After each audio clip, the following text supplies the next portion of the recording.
my recipe on how to make a great and easy hand sanitizer.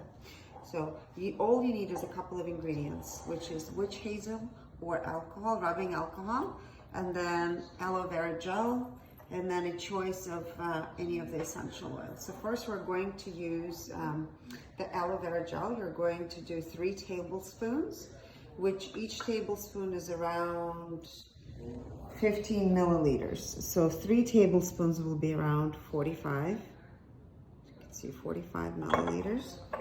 And you can just use a mason jar and we'll mix it in here. So this is pure aloe vera gel. And then we'll do 2 tablespoons of witch hazel. And 2 tablespoons is about 30 milliliters. So this is approximate, right? So do 30. And then we'll do about 20 drops. I am using lavender essential oil. So you just do, let's see if I have any in here.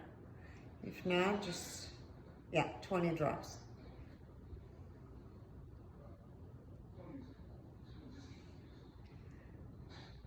Perfect.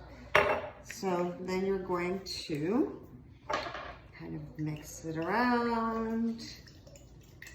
And now you're going to pour it. I actually don't have a funnel here, but anyway, you don't need a fancy lab equipment. All you need is just a couple of the things in your kitchen. So voila, this is your hand sanitizer.